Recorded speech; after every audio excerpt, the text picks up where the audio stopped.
You're watching the ANEC Sports Podcast on YouTube. The show starts right now. Welcome to episode 24 of the ANEC Sports Podcast. My name is Sam Frick. I'm the founder and editor at Around the Northeast Corner, covering 30 schools across Northeast Indiana and parts of Elkhart County. That includes the ACAC, the NECC, and the Northeast 8. And so we have a lot of things to unpack on this week. In fact, this is going to be a later show than usual because of Super Bowl Sunday. And frankly, that's just the way things have been with this week. So this will not be a long show in terms of content. This is going to be a pretty basketball heavy show. In fact, this will be a girls basketball heavy type of show due to the amount of work we need to talk about to recap the girls basketball sectionals that took place last week.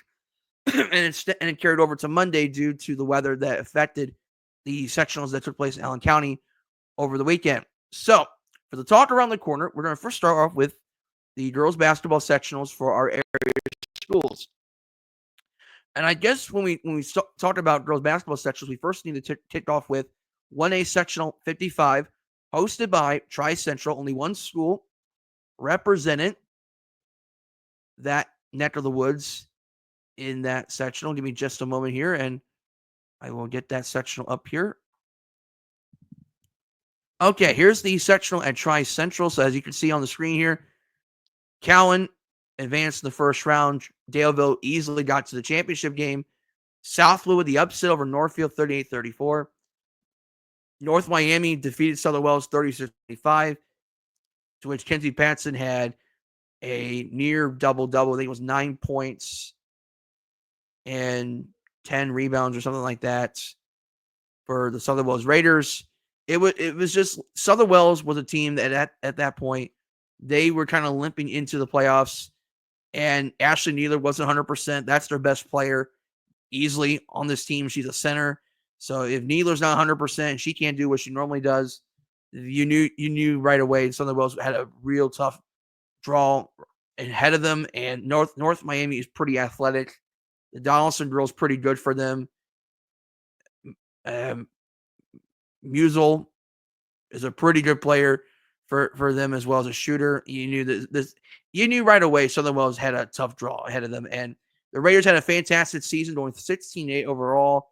Really was, a season to remember for the Raiders. One of the best seasons ever, the best season in 12 years. If you're Kyle Penrod and you're in that team, you're not hanging your hat whatsoever on what your team did this year, going to the ACAC tournament championship game, winning 16 games, your first winning season since 2012.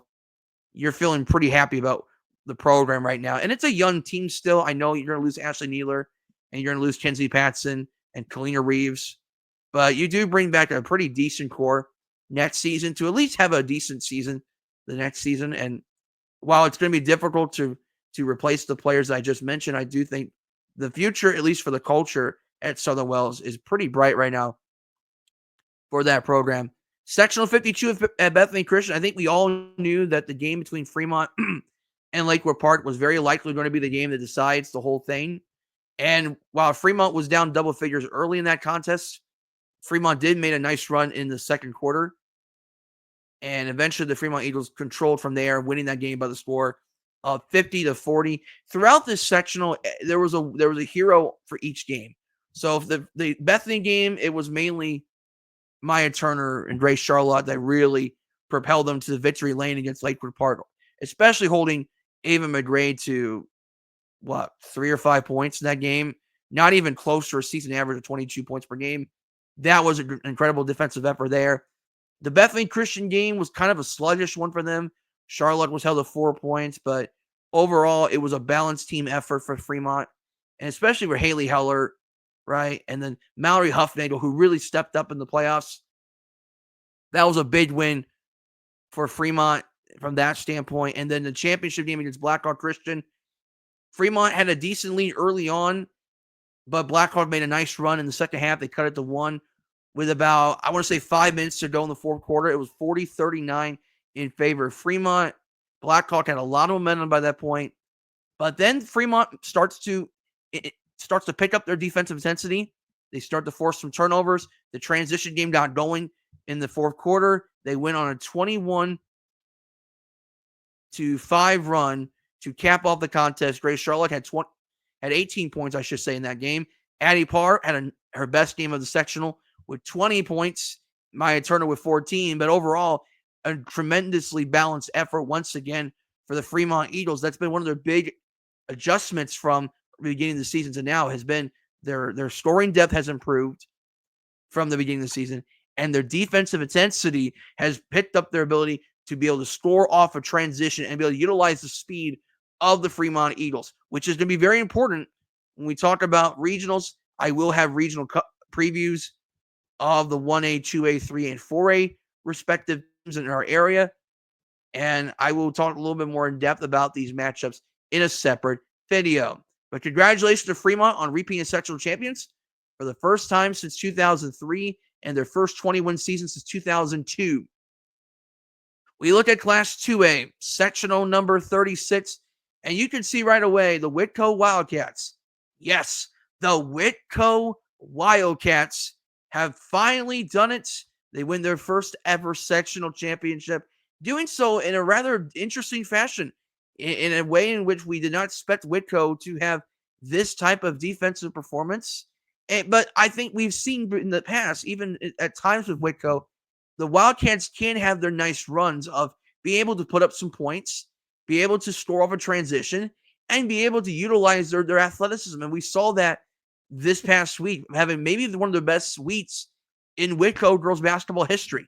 Like, the way they took care of business against Woodland was awesome. It wasn't just the scoring that made it impressive for me. It was the fact they held most of the Woodland players below double digits. And the only player that really was doing much of anything for Woodland was Alyssa Anderson, which we knew was going to happen. She ended up with around 26 points in that contest, but Woodland only scored 47. So everybody else only scored 21. That right there is the difference. Whitco had 2 or 3 players. They were 2 players getting 21 plus points by themselves in that game. Raisha Harrison had a nice game. Allie Brown consistently was their go-to post player, and she was going after some of the best post players in that sectional all week long. Alyssa Anderson, Maren Schreiber, and yet Allie Brown comes out as a victorious Whitco player, winning a sectional championship. And I think what's just even more impressive was the way in which they closed out the Bluffton game, right? Whitco struggled for most of the first half, including the first quarter. They were down as many as 10 points in the first quarter. They had to fight to the nail to keep it close in that first half. Bluffton was hitting their shots early. Isabel Stout made like 2 or 3 threes in that first half. Maren Schreiber was doing whatever she wanted on the floor all night. She had 24 points and 10 rebounds in that contest. You did not know if Whitco was going to win this game. Yet somehow they figured it out, and they made some amazing halftime adjustments. They switched out their players often to keep them fresh. They were pressing. They were forcing mistakes. And eventually, the shots were starting to fall for the Whitco Wildcats. And I think a pivotal moment in the game for me was with 2:38 to go in the third quarter. Bluffton was up 41-38. You thought, how in the world is Whitco going to be able to survive a 4-quarter game with the Bluffton Tigers? And I said one of the only ways that Whitco was going to beat the Bluffton Tigers was they were going to have to go on a big run, right? And Bluffton was going to have to miss shots just for one big run. And Whitco did that. They did that between the third and fourth quarters. They went on a 16-1 run between the third and fourth quarters, early fourth quarter. But then Conley Alt scores 11 straight for Bluffton. It's 54-52 late in the game. And you're thinking, Whitco's starting to blow the lead. Is Whitco going to hold on to this lead? And they did. And I think what's even more impressive to me was the fact that Whitco won this game through their defense. And I know you're saying to yourself, but they gave up 60 points. What are you talking about, Super Sam? You're not gonna hold Bluffton below 50 points. If you watch Bluffton all year, you're not gonna do that. So the thing that was most impressive to me was that they held Bluffton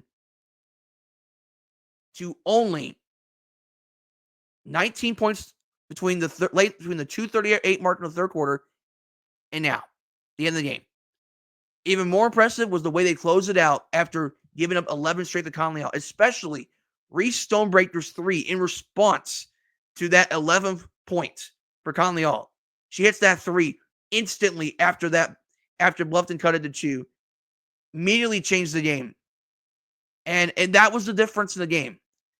You could not ask for a better ball game between these two teams, but in the end, that big run from Whitco was the deciding factor of this game. Because once Whitco took over this game, you could sense the pressure that Bluffton felt in that game. And you could sense that Whitco just got more confident each minute by minute. And I think we saw a team that I didn't know they were ever going to win a sectional championship, to a team that I think could honestly, they could get to semi-state. I think their matchup against Bremen is a winnable game. It's not an easy game. They do have to play good defense. They're going to have to earn this game. But this is a winnable matchup for Whitco. And I think if you're the Bremen Lions, I honestly think you really don't like this matchup on paper, because the way Whitco plays is not your typical 2A school. This is not your typical small school in Class 2A. They run an offense that's high level, high octane, high pace, and they are extremely scrappy. And I don't know if Bremen has seen a team like that in their entire season. I'm excited about this game. I really am. Because this Whitco team, this team is dangerous. They are confident and they're dangerous. They are extremely dangerous.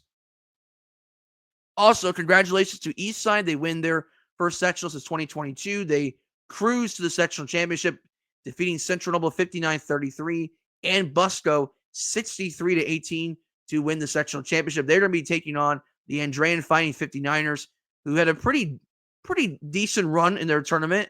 They didn't completely blew out Wheeler in the championship game, but overall, it wasn't they weren't fully in danger of losing that game either. But I think Eastside's going to have a pretty tough game in regionals when they face the Andrean Fighting 59ers, right? And I believe this is at not Belmont. I believe this one's at Jimtown, along with Columbia City. So that's going to be an interesting matchup, because I think Andrean's a tougher team than their record shows. But Eastside 25-1, a historic season no less for the Lady Blazers. Obviously, with Jay County, they struggled with Delta in the semifinals, to which the Delta Eagles would go on to beat Yorktown. Score-wise, a little surprising, 61-44, but they win their first sectional since 1993 for the Delta Eagles out of Muncie, Indiana, and they'll be taking on Maconaquah in regional play. We don't cover Delta on a regular basis, so our coverage with Delta ends here in sectionals, but good luck to Delta the rest of the way. 3A sectional 22 in Norwell. Norwell continue their hot streak into sectional play, dominating Marion, Mississauga, and then Belmont in an impressive fashion, 57-39. Vanessa Rossworm ended up with 41 points. You heard me loud and clear. 41 points. Score 1,000 point in the process. And Norwell is going back to regionals for the third consecutive year. I don't know how Norwell does it. This program just keeps on winning championships. It is amazing to me how a team that lost Kennedy Filling and Mackenzie Feast and Dakota Hubble and Annabelle Johnson, and you're playing players that have never played in a full varsity season before, and yet the Norwell Knights, Eric Thornton, this Norwell team, they keep winning games. It's incredible. Eric Thornton is a future Hall of Fame coach. He's a future Hall of Fame head coach. This man should be in the Hall of Fame. What he's done to this small little town of Austin, Indiana, to become a basketball juggernaut, this is beyond any recollection of how he can do it year after year after year after year. Man, this guy knows ball, and this team, this culture in Norwell continues as they take on the East Snowball Knights in regional play at Belmont, to which the East Snowball Knights had a very nice run. They defeated Concordia Cadets by 17 points thanks to a 15-point effort from Ellie Will. I believe she had double-double in that contest where she had 15 points, 10 rebounds. So Ellie Will had probably her best game of her career up to this point in terms of overall all-around stats for her. And then the DeKalb game was kind of a weird one because it started off kind of sluggish. It was only a 1-1 game with about, 10 seconds left in the first quarter. Avery Amstutz makes a tough shot at the buzzer to make it 3-1 East Snowball. And I know we were having some. I was joking about the score being 3-1. It was like, well, Avery Amstutz hits a 2-run homer, right? I was being kind of funny about it, but it was a weird game, and a weird game in a good way, because the Cal was running their zone defense, and East Snowball wasn't hitting any of their shots early on. But eventually, they found an answer, right? And then while the Cal did eventually come back and they made it interesting, they led at one point a few times by one or two scores. East Snowball, you never felt like East Snowball was completely out of it. And even though East Snowball never shot the ball that well in that game against the Cal, you could sense that the East Snowball Knights were a confident team. And you could tell they are experienced. You could tell they were mature. And they found a way. Addison Deming, to me, was a big part of how East Snowball was able to come back. Getting 10 points in the second half, critical for East Snowball to win this game. Avery Amstutz, being the floor general she is, she was critical for East Snowball to win this game. Ellie Will, what she does on the post, critical part of this East Snowball success right now for the Knights program. And then eventually Ryan David would hit some shots later on. Eventually East Snowball found a way. And when you're playing in the playoffs, you're trying to win a championship, there's going to be one game where you don't play your best basketball. You got to figure out how to win that game. No matter how you do it. East Snowball found a way against a DeKalb team that makes life miserable for you. They kind of muck it up, so to speak. Ashley Kotz is a floor general for that DeKalb team. I think she ended up around 15 or 17 points in that contest. DeKalb is a difficult team to play against because of that zone defense, the way they get after you defensively.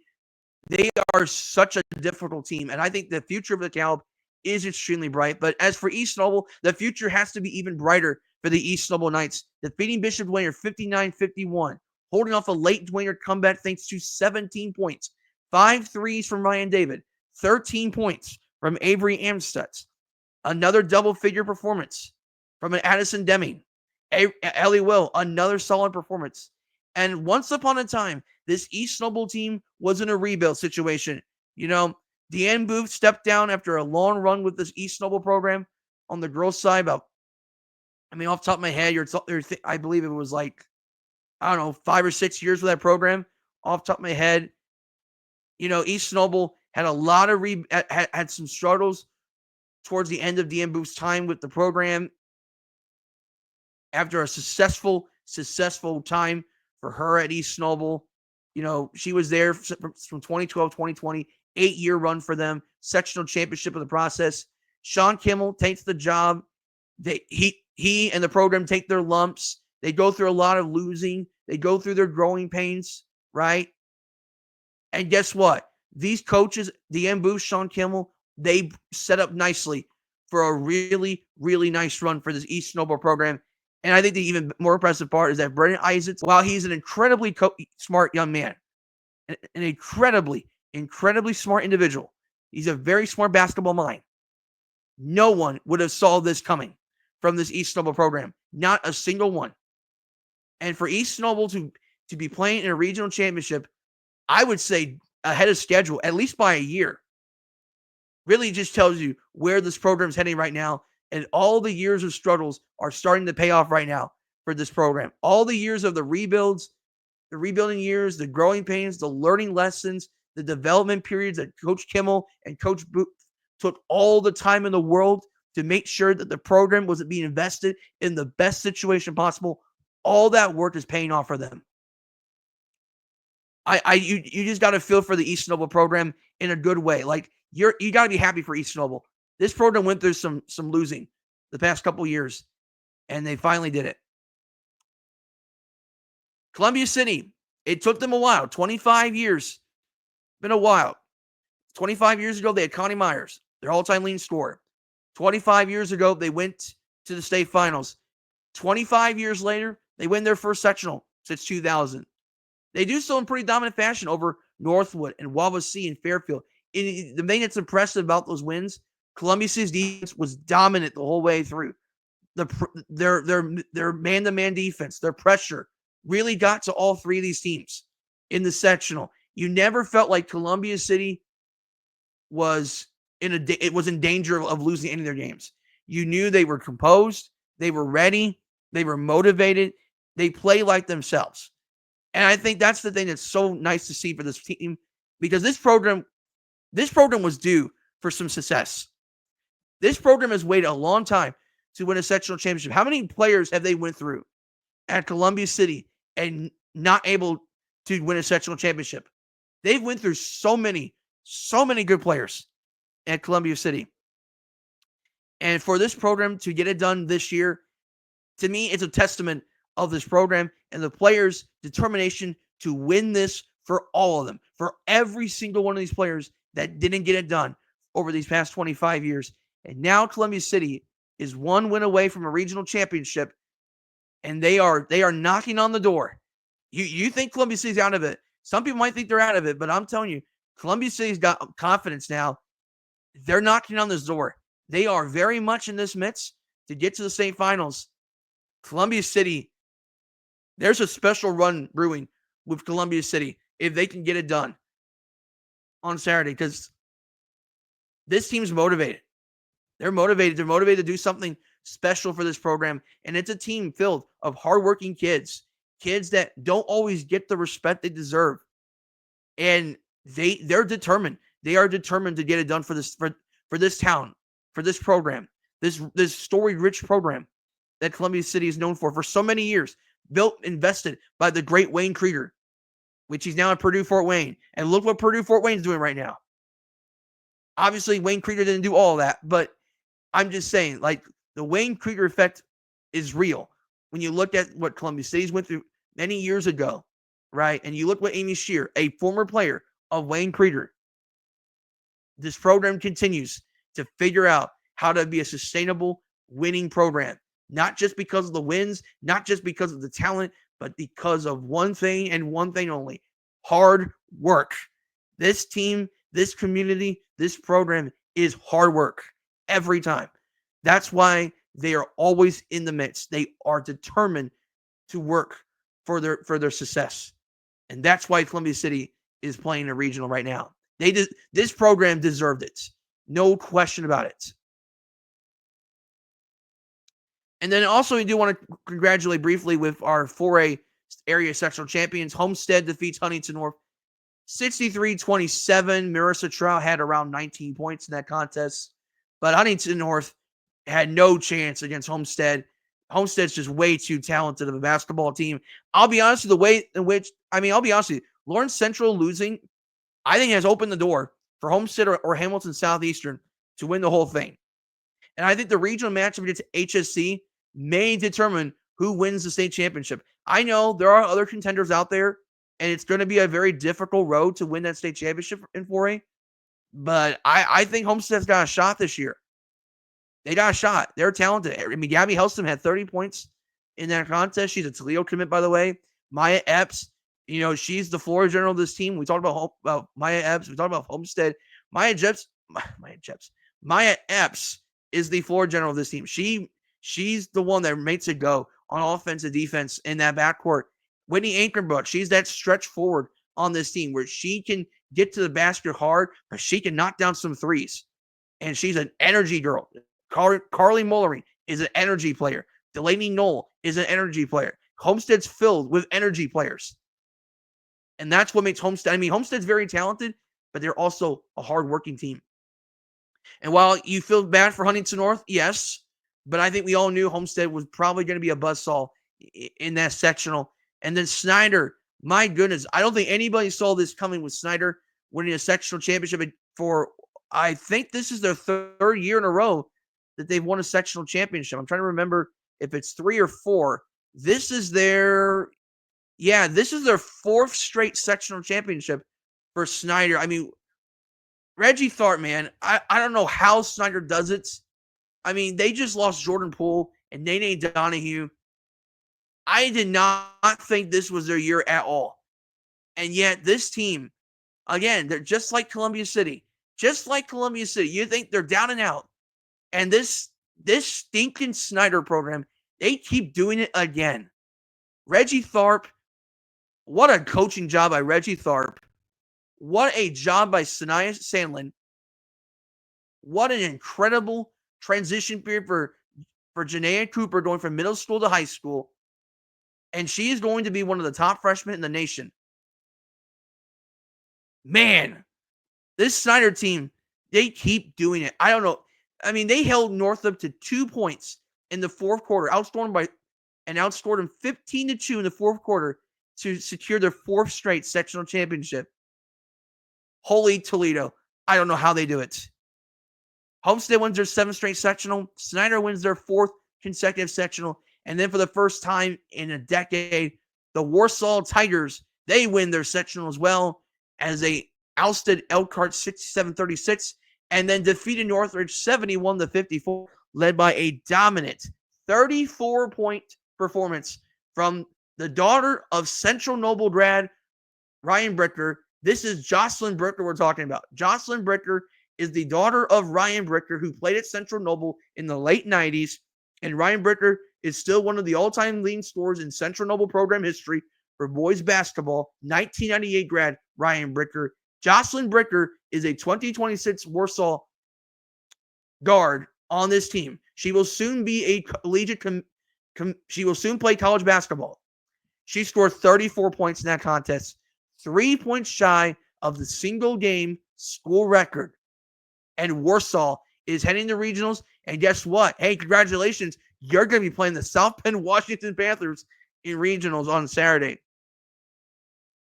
Man, I cannot wait to see how this one unfolds between the Warsaw Tigers and the South Bend Washington Panthers.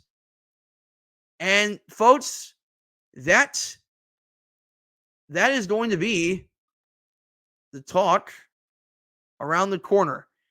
I know it's a little crazy to say this is the talk around the corner. Unfortunately, because of time constraints, I do want to keep this one short, at least shorter per se. So I do apologize for that. I will try to do something smaller with wrestling and with boys basketball coming up, but at least for the podcast is concerned, this one's going to be shorter than usual. So without further ado, let's get to our interviews.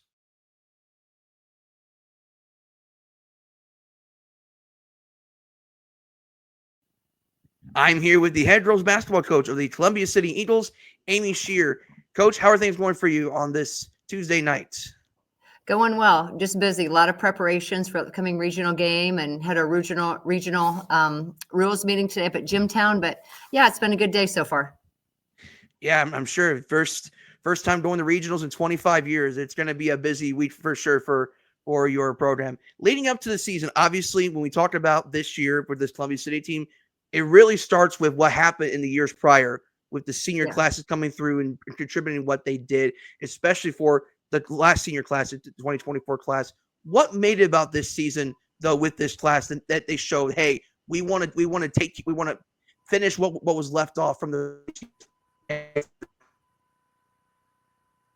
Yes, I think we had a lot of great leadership out of that previous senior class with Kendra Sheets and Molly Baker, Tessa Tonkel, and Faith Fry. And those kids played a lot of varsity basketball. And this year, a lot of people kind of counted us out, so to speak. We didn't have any, other than Addie Baxter, we didn't have true big varsity players coming back. Anissa Tonkel got a lot of minutes for us, but didn't start for us last year. So, we just had to, figure out roles for different kids and still continue to have such a strong schedule to try to put us in a position to try to get a sectional title and then maybe, regional and on down the line. What makes it about this year's senior class that's unique? Because it's not the big name senior class per se, but it's a special type of senior class. It's a winning class, and it's a class filled with a lot of hardworking kids. Yep. And those kids have seen that winning culture now for 5, 6, 7 years. And we've kind of been on this run where we started getting 18, 19 wins, and we've had 4 20-win seasons. There's something to be said for kids that believe they can win and they know how to win. You try to teach that when kids are younger, you got to have that edge, so to speak. And so they've been around that for a long time. We've coached these kids since they were, 4th grade. So it's just a unique group of kids that a lot of them hadn't seen a whole lot of varsity experience until this year, but they've bought in, they've paid attention, they've been coachable, and really just tried to play their roles the best they can.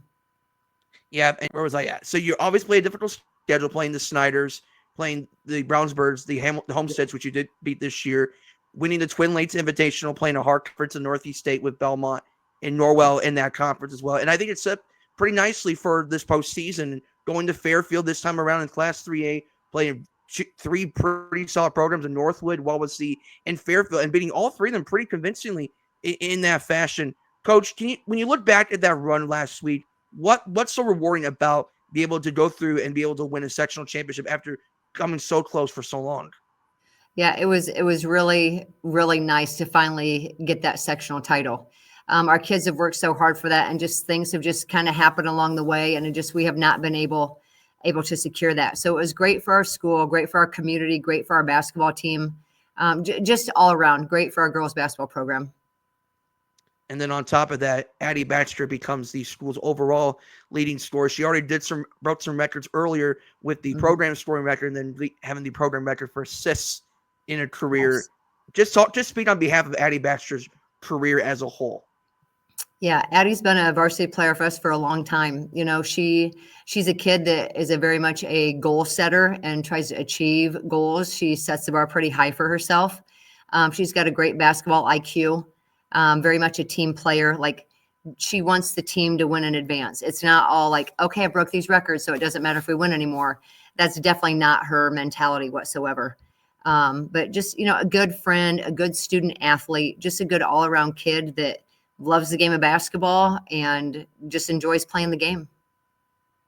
And you could see that by the way the team chemistry has been built over the years. Even before this year, you could tell the chemistry has always been there, and always seemed like Baxter always had a one step ahead of everybody else. And anytime it feels like there was a play that you didn't think was going to happen, she somehow made it work. And you see all the time with her passes, her shot ability, her ability to see the floor.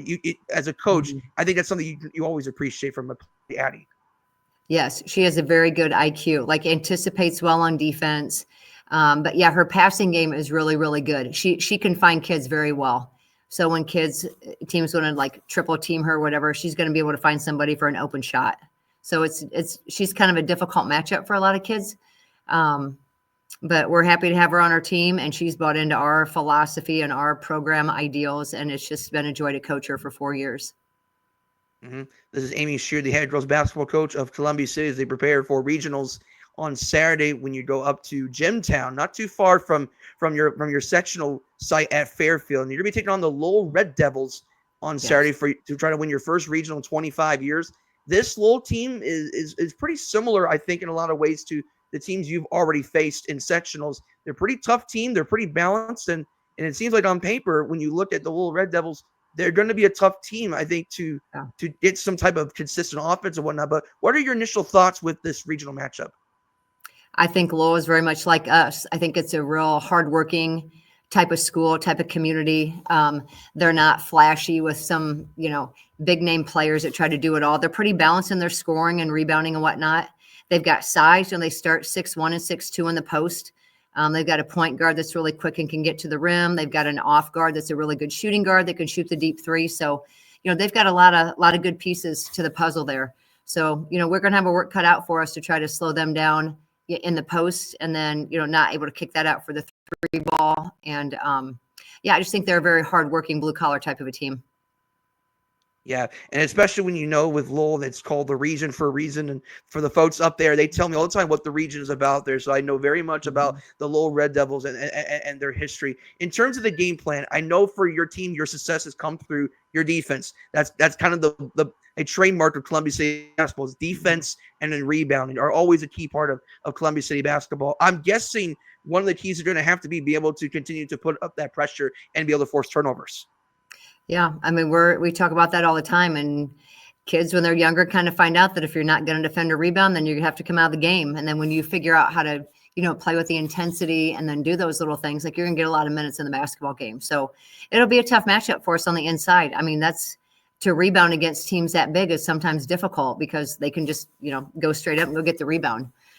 So yeah, we'll have to try to figure out some advantages that we have. We don't have size, but we have a little bit of speed. So we'll try to counteract their size with some speed and, just try to play our basketball game. At this stage of the game, you're not going to revamp every single thing that you've done all season and put in all new all new offenses, all new defenses. I mean, you've got 5 days and kids aren't going to adjust to that well. So we're just trying to fine tune and, find a few little different nuances here and there and just keep our kids focused, ready to play. Yeah, this is hard. It's a speedy team, but it's also a hard-nosed team. And I think that's something that could definitely neutralize with Lowell on Saturday. One final question for me, Coach. This is the 50th anniversary of the state tournament. Obviously, with Wayne Krieger, he's kind of the guy that really built this program as it is today. You know this because you played for him.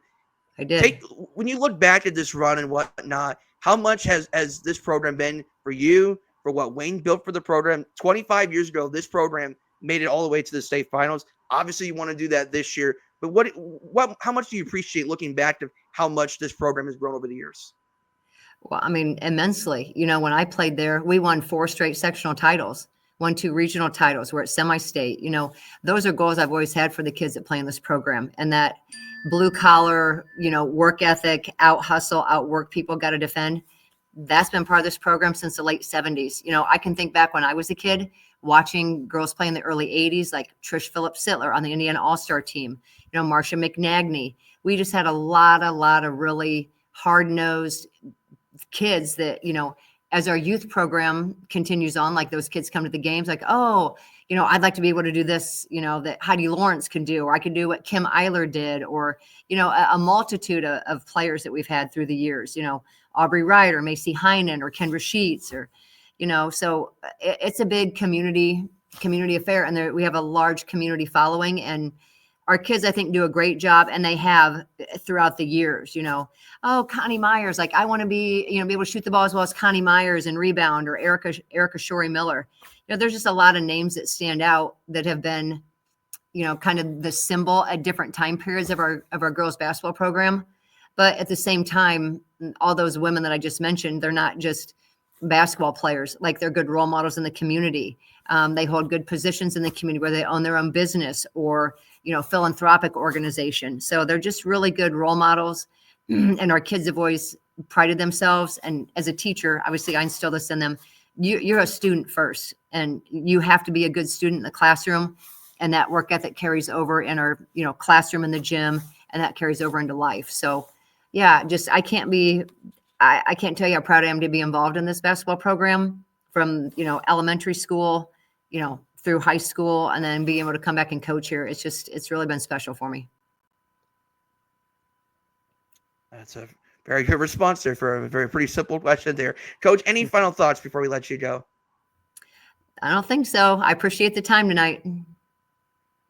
Thank you, Coach, and good luck to you and your team as you get set to try to win your first regional in 25 years against the Lowell Red Devils up in Jimtown. Thank you so much.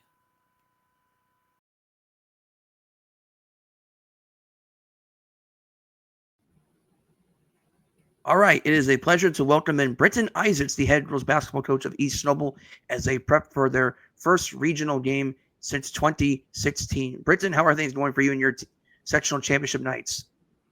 Good. I mean, we're just trying to figure this out together. All of us are experiencing something new, so it's a really neat experience. Oh, that is for sure. The first regional appearance for East Snowball since the 2015-16 season, which was a pretty special team on that team that Coach Deanne Booth had on that team. Brennan, we talked 12 episodes ago about how are you going to get through the first half of the season without Ellie Will because of what she brings in the post.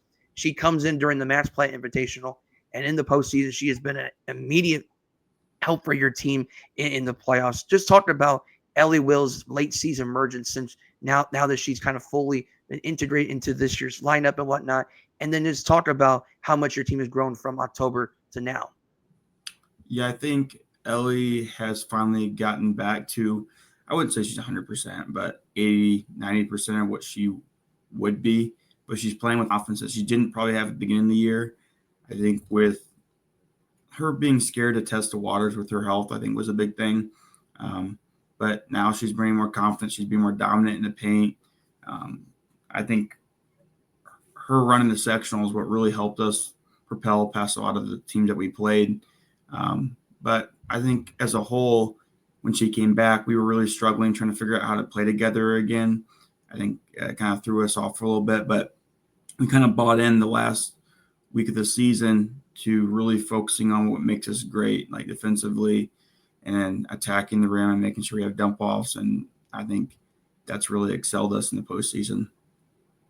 And defense was a major part of why you're still playing today, forcing those turnovers against Concordia, being aggressive in the paint, right? And then you have the balance we talked about all season long with Avery Anstutz, Addison Deming, Ryan David, Kate David, Ellie Wills, I mentioned earlier, and even a Shea Ritchie, a McKenna Strong comes in, and they're making plays as well. The Concordia game where you stepped up with some balanced scoring and some great defensive pressure inside. And then talk about the Cal game, because I think that was the game that really showcased really just a sense of maturity. I think even from last year, this team struggled in the first quarter. As you know, it was a hockey score for most of the first quarter, 1-1 tie with 2 seconds on the first quarter. And Avery Amstutz hits the shot to make it 3-1. And then eventually East Noble had to grind out to a 33-30 win over a very tough DeKalb team, which they run a really good zone defense. It really gives you all types of pressure and all types of frustration. Talk about how your team was able to handle through the struggles of that game, which allowed you to be able to play for a championship. Yeah, I think that first quarter was a lot of emotions for both teams. I think being a rivalry game, and then especially the last game was 69-61. So I don't think anybody saw a 1-3 first quarter in the picture. I didn't, but we got a lot of great looks in that quarter. We just didn't connect. But I think that quarter kind of helped us settle down, get back to where we wanted to be. And I think playing them twice kind of helped us because in their regular season, they run that 2-3 zone really well. And Ashley Cox is so a dominant player. Like, she's what you have to focus on the whole week. And I think we really didn't let her score 31 points a game, which is probably a positive. We cut it to half to 16. But I think seeing that zone again and us understanding, because we're a young team, where the soft spots are at, and finding our middle with Addie and maybe finding Ellie on dump offs. And I think we didn't hit a lot of hole shots. I think I was looking at the stats today. I think we both shot barely over 32% or right at 32%. So I think it was just an ugly game for both teams. And luckily we were able to prevail from that. Yep, and I think the one difference I did notice was that you did make more threes in that game than the Cal, which you needed every single point you could get in that game against the Cal in a 33-30 game, which you rarely see these days in basketball. And then the championship game is Bishop Dwenger. You played them early in the season. That was a close game with Bishop Dwenger, and they run a different type of defensive pressure with the 1-2-2. That's Kurt Comer's specialty for many years at Jay County and now at Bishop Dwenger. And you know the Izzy Ecke matchup is going to be difficult because of her height and her athleticism. And you're able to hold on to a nice win against Dwenger to win that sectional championship. Talk about how you were able to basically hold your own against this really tough Dwenger team, and then what was that feeling like to be able to win that sectional championship? So they went in overtime before our game, so we got to watch Leo and Dwenger play. And I was telling my assistants, I said, I think he's thrown about 5 different defenses out in a matter of this game. Like, just a box and 1, looked like a triangle and 2, diamond and 1. Like, it was just like a mixture of things. So, I mean, that's why he's so successful. He's able to throw almost everything with the kitchen sink at you and try to make you score against it. I think a lot of it was we stayed composed. And I think Avery's half-court chuck that she hit going into halftime was a huge propel, like, to get us going. Like, okay, we're still in this. I mean, we're still now got a decent lead. Got to play smart. I think before we left for the school, we really focused on, these are all the looks they're going to throw at you. How are you going to handle it? They go to a box and 1 on Ryan. What are we going to do on it? And I think he called timeout in the third quarter, went straight to a box and 1 on Ryan. And it was nice to see the girls like, okay, we know what to do. Like, they're excited. Like, okay, we practiced this. So Addie really did a really good job of screening outside for Avery to get downhill. Ellie sealing on the backside.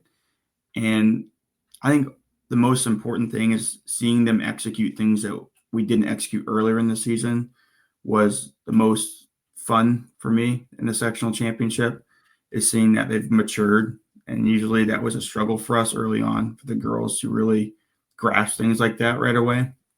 So I think this section really helped us as a team mature and make us feel a little bit more confident than we were in the past. Mm-hmm. So you're now nearly completing 2 full years as the head varsity girls basketball coach at East Snowball. And then when you look at this team, this is a team with, if I remember right, this team has no seniors this year. So you got this entire team back next year. From your time now with these 2 years, what's so unique about this group of kids that gives you hope and excitement for the future, for not only with this group but in the years to come with this program? I think in the last 2 weeks, the thing that's made me most excited about this program is the girls have finally bought into what we want.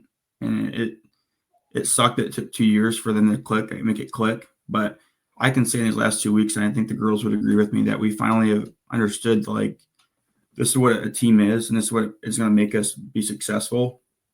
And I think not having seniors kind of stuck this year because we didn't have anybody that was like like Peyton Quake or Bailey Bortner last year that we had. That was kind of like, this is how we do things. Kind of like, hey, we're going to go hang out at this place and bring all the girls together. We really didn't have that this year. So they kind of did that on their own towards the end of the season. But the biggest thing I've seen this year is their maturity. It is something that they didn't have earlier in the season. And they're still young, so they're going to make a lot of dumb mistakes. So they're going to not understand everything that's going on. So as the season went on, the maturity level has made me the most excited for the upcoming season after this season. And I think it's hard to take those girls out of the gym too. They're nonstop working. They play on OPS and always 100 teams.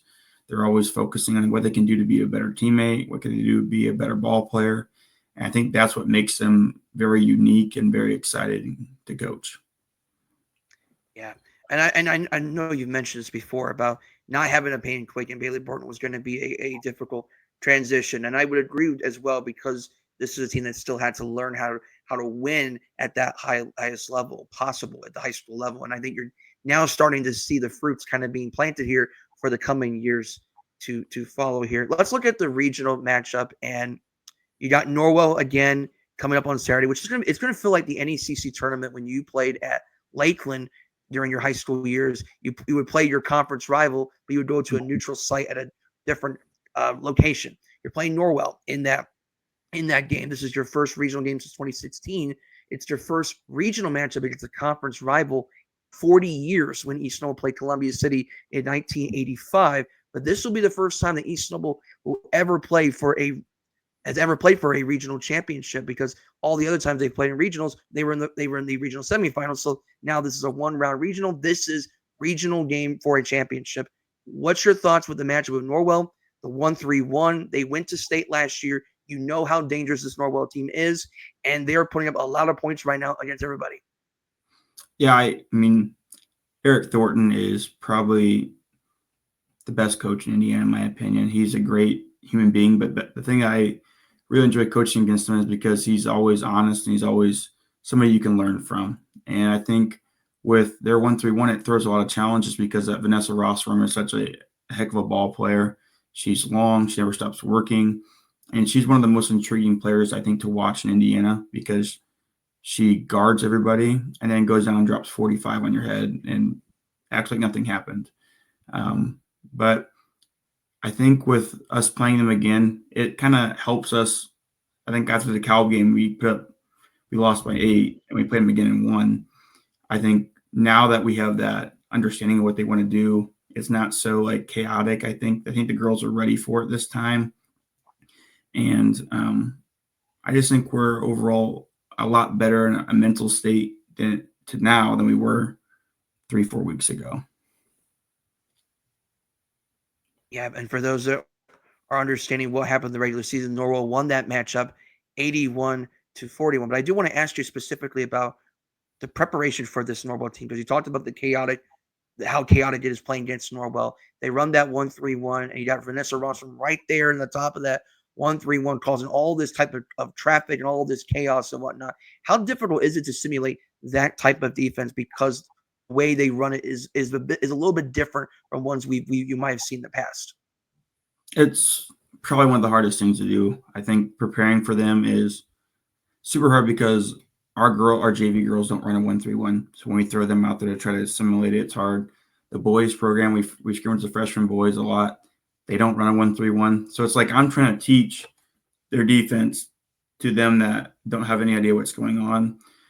We put like Shearer at the tip of it, who's our 6'1" center, and basically say like, hey, you're going to be Vanessa. And that's about as close as we can get. And with the boys moving at a faster pace, it helps.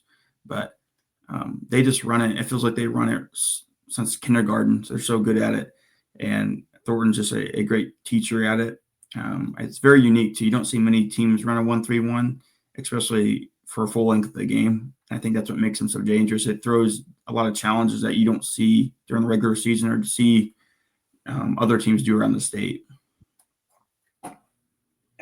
And this is going to be a different pace from what you've seen in sectionals, particularly with the Cal, because Norwell, they do like to go out and go as well. So they do that 1-3-1 and they sprint down the floor. So they're very difficult to keep up with them from that standpoint. So I guess my final question to you, Britton, is for you to have the best chance to be successful in regionals, because this is going to be a different atmosphere in Belmont. This is going to be their first experience playing in a regional game. What are the keys are going to be for this team to have a shot of at least competing with Norwell and having a chance to put themselves within reach of maybe win this game? I think the biggest thing that we have to work on is we can't have turnovers at the top of the 1-3-1. Like if Avery or Kate or Addie or Mac, whoever we have up there, we can't turn over at the top because that's a fast break layup every single time. That's what we struggled with the first time. I think that's a big thing. And then we have to understand the traps in the corner come very quick. I think the girls learned that last time, that we have to get rid of it quick or make a quick decision. But they run a really good offense with the dribble drive, and I think one thing is stopping their guards before they get to that block. A lot of times they get to that block, get that turnaround jumper, or they have a drop off to the big. And Vanessa Rossworm's a king at it, or a queen, I should say, at that offense. And she gets down there to the paint and she makes moves like so effortlessly. It's hard to simulate going against her because how good she is at that turnaround jump shot that many girls aren't very good at, or even boys aren't good at a turnaround jump shot above your head, fade away, that she's really good at. Yeah, that's why she scored 1,000 points in her career, because she can do a variety of different things. She has all types of tricks up her sleeve.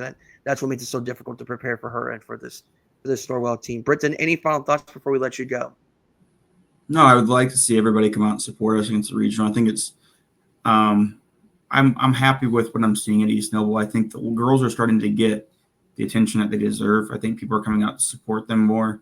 And I would just say that, I know Kenneville is a great community and a great support for our school. So I think it'd be nice to see everybody out there to support the girls in this big game for them. Yep, as East Noble will try to win their first ever regional championship for the program on Saturday when they take on their conference rivals, the Norwell Knights. Britton, thank you for taking the time to talk about East Noble, and good luck in regionals. Thanks, Sam.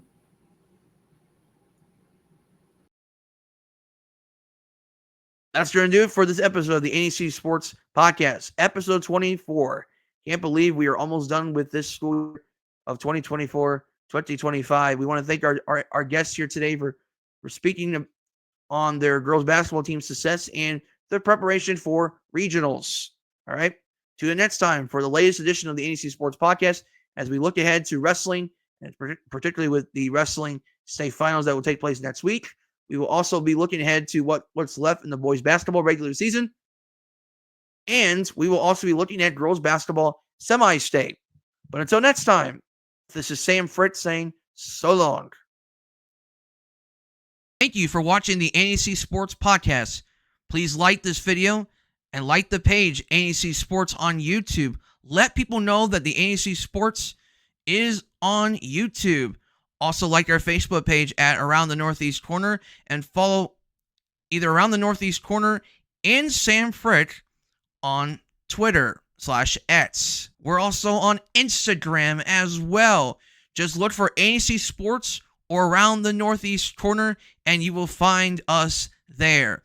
You can also follow the man himself, Sam Frick, the founder and editor at Around the Northeast Corner, for other additional content. This has been an Around the Northeast Corner presentation.